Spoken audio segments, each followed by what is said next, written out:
The function f of x is equal to the sine of x squared. Now this would be a function that you'll find out here in a few minutes. You have to use the chain rule to find it, okay? So we have the sine, and we know how to take the derivative of sine. That's cosine, right? And on the inside of the sine, we do not have x. We don't have just a straight x. We have something else. We have x squared. We know how to take the derivative of x squared. We learned that a long, long time ago. So you already know how to take the derivative of the sine function in general. But remember, if you go back to the trigonometric lesson, we were always learning how to take a derivative of sine of x, cosine of x, tangent of x, cotangent of x, secant of x. Nowhere ever in that lecture did I ever tell you it was okay just to apply that to anything other than x on the inside. What if I have sine of square root of x on the inside? Well, that's different. What if I have sine of logarithm of x? We'll talk about those later, but that's different. What if I have sine of cosine of x being on the inside like this? Well, that changes the function, folks, and you can't just use the general rule of taking trig derivatives in this case to figure that out. See, a lot of students will just say, well, the answer to this is cosine of x squared, because I know that the derivative of sine is cosine, right? So I'm just going to keep this in the middle and it's going to be over. So I'm going to say cosine of x squared. Most people would say that's the answer. Well, that's not the answer. It's close. It's close, but it's not the total answer, all right? So what we need to do is use the chain rule to figure out how to do this. So I'm giving you a concrete example. In all of the discussion that follows, you know, I'm going to sort of present the chain rule how you would see it in your textbook so you can kind of relate what you're reading in your book to real life. But I want you to keep in your mind, in your brain, this mental image in your head. It's what I call, your books usually don't call it this, but I call it a nested function. A function, this one being x squared, inside of another function, which would be the outer function, in this case is a sine function. There's lots of examples of when you would use the chain rule for these nested functions. I've given you one. We're going to work a ton of problems. But before I do that, let me give you just sort of a quick description of what you would see in your book. In your book, you would see something like, suppose you have a function, and that function is capital F of x, and your book is going to look a little bit different, okay? So use your imagination. But the way you would see it is some function, and it would be f of g of x, okay? So that's the first thing that confuses students right there. Like, what does this mean? Well, this is telling you the types of functions that you apply the chain rule to are functions that basically exist when you have an outer function with an inner function nested inside of it as the argument of the outside function. Come back to reality here with an example. Sine of x squared is exactly what I have here, right? I have an outer function and I have an inner function. That's the g of x would be this in this case. The outer function would be the f here, right? So when they're nested, you have to use the chain rule always, right? So this is basically like this. But if you have a function like that, then your book is basically going to tell you then to take the derivative of this big function, capital F, take the derivative, in other words, of this nested function right here. Then the way you do it is you say f prime of g of x multiplied by g prime of x.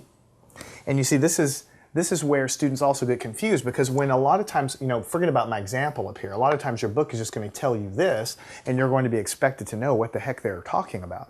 But a lot of students, when they read this, it looks like gobbledygook. It doesn't really bring it home. What this is saying is, again, taking our example here, if I'm trying to take the derivative of this, what I have to do, forget about this function, this part right here. What I have to do is I have to take the derivative of the outer function, in this case the sine function, right? And I have to keep the argument, the inside, the same, the g of x. So I'm definitely going to be taking the derivative of the sine function, but I'm going to leave the inside the same. But then after I'm done with that, I'm going to multiply the answer times the derivative of whatever is on the inside. The derivative of whatever is on the inside. That's how you read this. So you say, okay, I take the derivative of the outside function, keeping the inside argument the same, then I multiply by the derivative of the inside. So you see, what I told you when we started, you know how to take the derivative of sine. You know how to take the derivative of x squared. Notice we are using both of these facts in the answer. We're taking the derivative of the outside function and the derivative of the inside function. We're multiplying them together. That's really what the chain rule is. So however many nested layers you have, let me see, I can have some other stuff in here. I can have some other stuff nested inside here as well. You peel back the onion, basically, and you continue taking derivatives going down and down, deeper and deeper into the inside of the function until you're done, until there's nothing else to take a derivative of. And this will become a lot more clear when we do some examples, but I'm just trying to give you the general notion of this is how you would read it in your calculus book.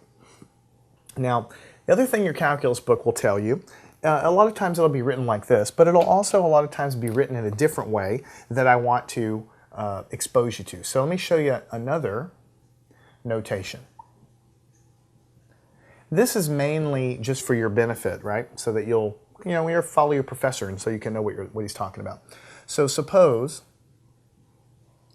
that I have something, y is equal to f of u. Let me make this a little bit more clear. U. And what if I have that u, this guy right here that's on the inside, is equal to g of x? Right? So what I have here is I have some equation y. It's equal to a function of some variable u. But the inside variable u is in turn equal to another function. So you see, this is just another way to say the same thing that we were just saying before, that you have a nested function. Think about it. If you take u here and you plug it in here, then you're going to have f of g of x, which is exactly what I have up here. That's why I say it's another notation. It's not different. It's just a different way of writing it. So f of u, this function f, depends on something we're calling u, but u in turn depends on g of x. It's the same thing as saying what we had before. But if you write it that way, then if you want to use a different notation, then to take the derivative dy with respect to x, the derivative of this function y with respect to x is going to equal to dy with respect to u multiplied by du with respect to x, right? Now, I need to make sure you understand what I'm saying here, right? So, I'm just saying it's a different notation. So here I have some equation. It's basically f of u, some function. It's dependent on something inside of here. This something is in turn dependent on x. So this is what really forms the chain in the chain rule, right? You have an outer function dependent on something, and the inner function is depending on something else. Bringing it back to our example, this outer function is dependent on u, in this case would be x squared. U in turn will be dependent on x. So it's just two functions that are kind of placed inside of one another. This is just another way to write the same thing. So to find this derivative, it's the same exact thing as what I've said here. You take the derivative of this outer function y with respect to the inner guy that you had to begin with. This is sort of like what I'm saying right here. And you multiply it, that's where we have multiplication here, times the derivative of the inner function as it relates to x, which is exactly what I've written here. So you've got the same multiplication going on, you've got the same terms, it's just a different way of notation. That's what you'll see it usually both ways in your book. Now notice what we have here. We're going to first see how y depends on u, but then we're going to see how u in turn depends on x. Now if these were fractions, if this was 3/4 times 4/5, how would you simplify this fraction, right? You would say, well, 4 cancels, right? So the answer is 3/5. You can sort of think of these differentials as fractions. They are fractions, really. It's the rate of change of this with respect to this. Notice du is here, and du is also on the top. So really, since I've taken this derivative and I'm multiplying by the derivative of the inside term, the du's can be said to sort of cancel. So what you're left with is dy with respect to dx, which is what I have over here. And that's another reason why it's called the chain rule, because when you multiply these derivatives together, you cancel the differentials that don't really matter in the end, and what you're left with is sort of the final product of how the outer function depends on the base variable that we have. In this case, it's x. So you have this nested function here. Ultimately, we want to know how does this function change with respect to x. So first we see how this function changes with respect to its inner term, and then we see how the inner term changes with respect to x, and we multiply them together. This is the theory to sort of explain graphically why this chain rule works, because of the fact that this cancellation happens. Now, if you talk to a real mathematician, They don't like you to think of these derivatives dy dx as real fractions, you know, because they're infinitesimal derivatives and everything. But you can sort of look at the cancellation in the same manner. I'm telling you, that's going to get you a long way to understanding how derivatives really work. So you need to think of it that way. We're going to do a lot of problems here in just a second. But ultimately, you're looking for a nest. You're looking for a function within a function. And then when you see that, you take the derivative of the outer function, and then you take the derivative of the inner function, right? That's all you do. So let's go ahead and lock it down with some examples, because I'm absolutely confident when you see a few examples, you'll say, oh, well, this isn't that big of a deal. So let's go and do that right now. Let's say we have f of x is equal to 4 minus 3x squared raised to the power of 400. All right, now you might look at this and say, well, I don't need the chain rule for this. Why would I need the chain rule for that? I already know how to do this. This is just a polynomial. But notice that it's wrapped up and it's all raised to another power. So you've actually never done a problem like this before, because here, see, your inner function here is this guy. Your outer function is what we talked about in the beginning of the course, something raised to a number. So you need to think about it like, okay, if this function were, this is an aside over here, if this function were x to the 400, simply just x on the inside, you would know how to take the derivative of this. It would be 400 coming out in front times x to the 399. You subtract one off the exponent. So you know how to take the derivative if this were what we had. Unfortunately, it's not x here. It's something much larger than x. It is a function wrapped inside of this outer function. So the outer function is the 400 raised to the exponent. The inner function is what we have here. So the way we handle it is we say that f prime of x is equal to, we take the exponent, we do the derivative of the outer function first, which is the exponent on the outside. So it's 400. We have to keep the inside the same, 4 minus 3x squared to the 399. A lot of students would leave it like that and say, well, that's the answer, right? Unfortunately, it's not the answer, because you still have all of this stuff on the inside that's part of the function that you haven't really taken the derivative of. So what you do, this is the derivative of the, quote, outer function. You take the result that you have and you multiply by the derivative of the inside, right? The derivative of 4 is 0, so it's just 0. The derivative of this, you take the 2 times the 3, we got a negative here, so what you're going to have is negative 6x to the 1 power, because we subtract 1 off. So you have negative 6x there. So to rewrite it all, f prime of x, what you're going to have is 6 times 4 is 2400 with a negative sign. You'll have negative 2400. You still have an x out here. 4 minus 3x squared raised to the power of 399.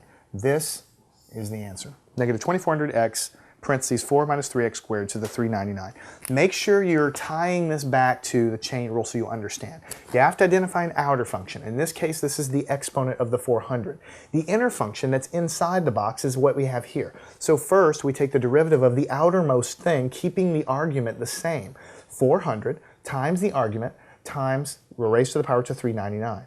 Okay? If this were just simply x to the 400, we would have an x in here, we would be done. But since we don't, we multiply the result times the derivative of the inside.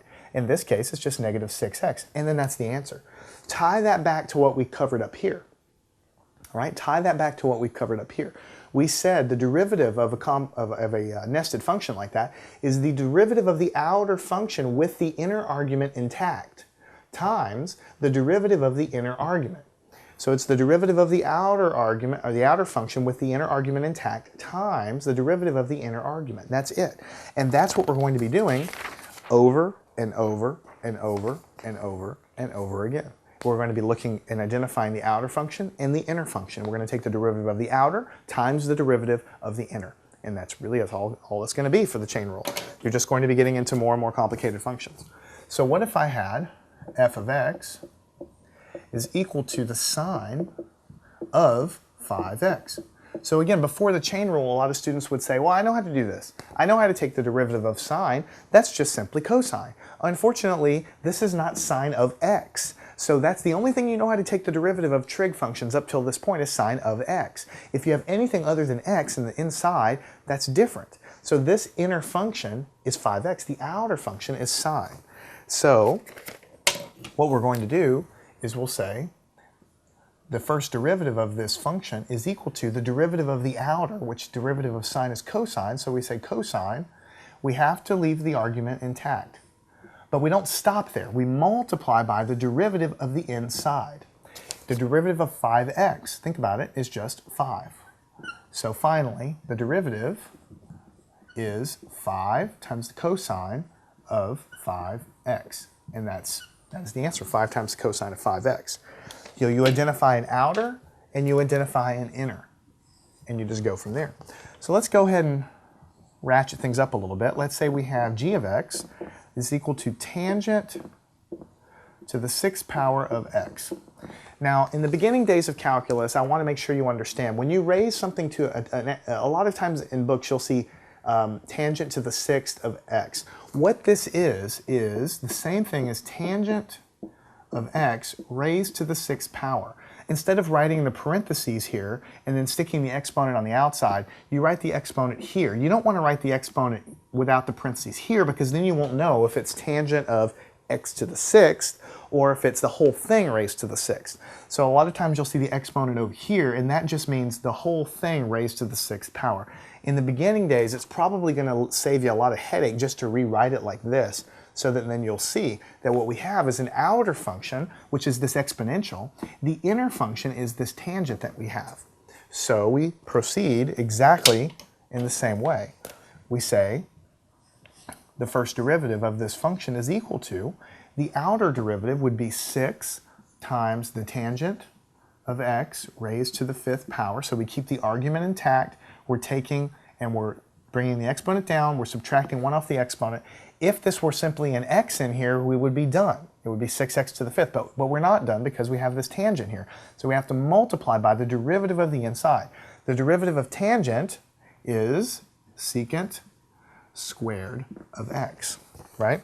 So what we're going to have is, to rewrite this here in the way that you normally see it in the book, 6 times tangent to the 5th of x multiplied by secant squared x. Again, this is tangent x raised to the 5th power. This is secant x raised to the 2nd power. This is what you would typically see how it would be written in a book. So what we have here is we're taking the derivative of the outer function, multiplying by the derivative of the inner function, and that is what we're going to be doing over and over and over in these cases. So what I want to do now is ratchet things up a little bit and give you something that looks a little bit more foreign.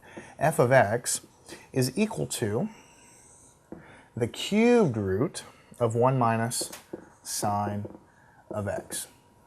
So this would be the kind of thing you see on a test and you're like, whoa, take the derivative of that, it looks really tough. The first thing I always tell people to do is always rewrite any radicals in terms of an exponent. 1 minus sine of x, in this case it's 1/3. Right? It's just easier because you're going to end up using your rules of differentiation that you know from exponents. So if you leave it like this, you're not going to be sure what to do. But if it's an exponent, you'll know what to do. So the outer function is this exponent. The inner function is what we have here all together. So what we're going to have is f prime of x is equal to, the outer derivative is 1/3. Leave the argument intact, 1 minus sine of x. And then we have to subtract 1 minus the exponent. 1/3 minus 1, if you think about it for a second, is negative 2/3. So this is the outer derivative. A lot of students would stop here if they didn't know the chain rule, because they wouldn't know that they have to multiply the result times the derivative of everything on the inside. The derivative of 1 is 0. The derivative of sine is simply cosine, but I still have this negative here. So what it's going to be is negative cosine x. The negative coming from the negative that's already there. So what you have in the end is negative 1/3 cosine of x, 1 minus sine of x, to the negative 2/3. And that's the answer. Negative 1/3 cosine x, 1 minus sine x to the negative 2/3. But the same thing is happening in all cases. The trick here is really to rewrite the radical so you can see, okay, I have an exponent. Inside is the argument, I have this other function. So I take the outer derivative and multiply by the inner derivative. Right? So let's work with some trigonometric functions here. Let's say we have g of t. Let me make g of t a little bit more clear.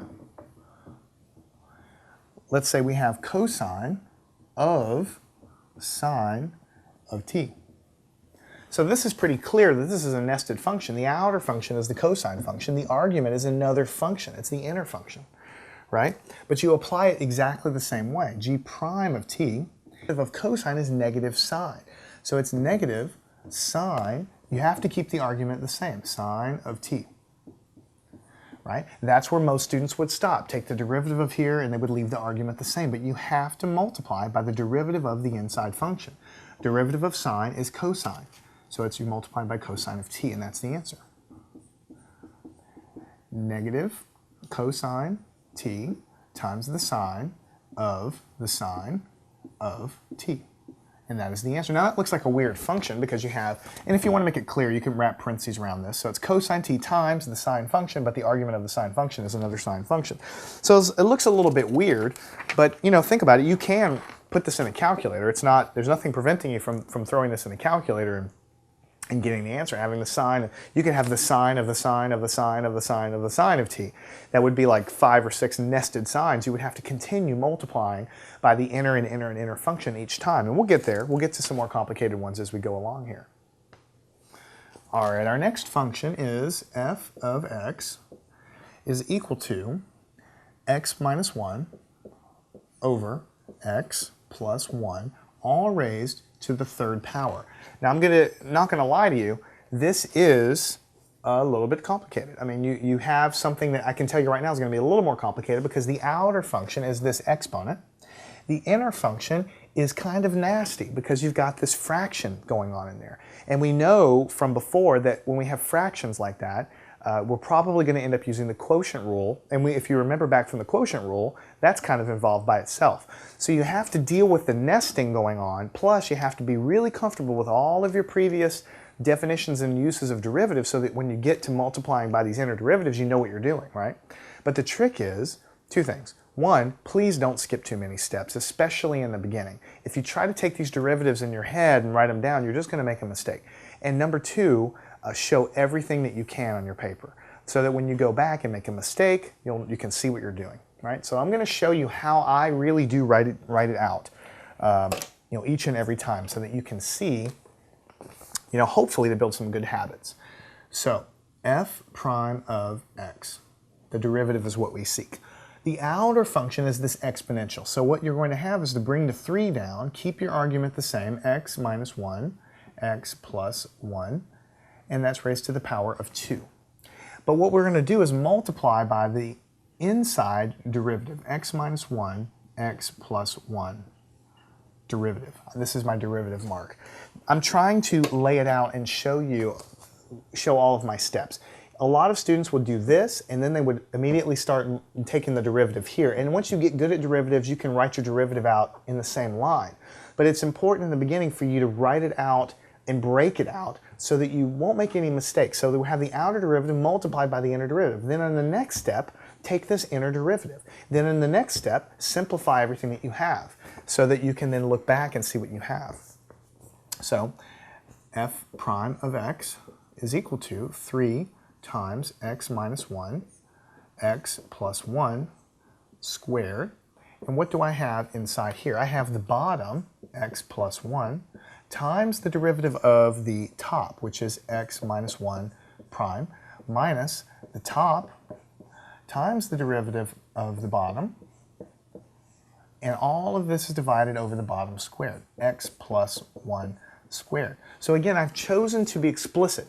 Bottom times derivative of the top minus the top times the derivative of the bottom over the bottom squared. I could have chosen to take these derivatives in place as I were going along. After a few months of calculus, you can probably do that without worrying too much, especially because these are pretty easy derivatives. We'll see in a second. But in the beginning, you see, you've got a nested chain rule, and then when you do this quotient, you've got derivatives you're taking all over the place. If you try to do it all at once, you're going to make a mistake. It's just going to be a matter of time. So let's hope that we don't make one here. So what we're going to have is f prime of x is equal to 3 x minus 1, x plus 1 squared, okay? And on the inside, on the top, we have x plus 1. And then what we're going to have for this derivative, the derivative of x is just 1. The derivative of this is 0. And then over here, we're going to have x minus 1. And the derivative of this x is 1. The derivative of this is 0. So we see it; those were quite easy derivatives to take. X plus 1 squared. Close our bracket off. So we can look back and easily see, okay, this was the derivative. Okay, we did these derivatives. Okay, that's what we have. Next, we're going to go and simplify. Let me try to alternate colors to try to break it up here. F prime of x is equal to 3 x minus 1 x plus 1 squared. On the inside, this is just multiplied by 1, so what we're going to have is x plus 1. This is just multiplied by 1, so it basically disappears. We'll have minus x plus 1 on the top, and then over here we'll have x plus 1 squared. All right, so what we have is the cancellation here. We have x and a minus x, so those are going to go out. So we'll have f prime of x is equal to 3 x minus 1 x plus 1 squared, open brackets. And then the x's are going to go out, so what we're going to, because this will cancel with this, so we'll have 1 plus 1 is 2, 2 over x plus 1 squared, right? 2 over x plus 1 squared. And then finally, putting it all together in some final cohesive answer, f prime of x is equal to, this 2 times this 3 is going to give us 6, right? And then this is a fraction that's all squared. So the top is squared and the bottom is squared. So on the top, you're going to have essentially x minus 1 squared. That comes from the numerator squared. On the bottom, you're going to have an x plus 1 squared. Here's another x plus 1 squared. You can combine these two terms to give you x plus 1 to the 4th power. The bottoms are the same, so you just add the exponents. So you have 6 times x minus 1 squared over x plus 1 to the 4th power, and that is the final answer. So, it was a few steps, but, there are lots of problems in algebra that are even longer than this, and we've actually shown every single step. We take the derivative of the outside, subtract 1 from the exponent, times the derivative of the inside. The inside derivative happens to be a quotient, so we do bottom times the derivative of the top minus the top times the derivative of the bottom over the bottom squared. Here we take these very simple derivatives. Here is the answer. After this is just algebra. We multiply this out, we cancel terms, we get this, and then we simplify and combine it all together. So here we have done quite a few good problems to illustrate how to use the chain rule. Very solid, giving you some good bedrock and some good problems to give you confidence to know what it's about. Outer function, inner function. Remember that. That's what the chain rule is. We're going to go ahead and stop the section now. Practice these if you need to. Practice extra problems. In the next section, we're going to continue working problems in the chain rule. I'm going to ratchet up the complexity a little bit so that these inner functions get even more complicated, because in real life, that's what you're going to work on your test. You're not going to usually be given a super simple problem. The inner guy might be a real bear to deal with. So what we're going to do in the next few problems is have a few challenging ones to show you how to keep it all straight and get yourself down to the correct answer every single time. Learn anything at mathandscience.com.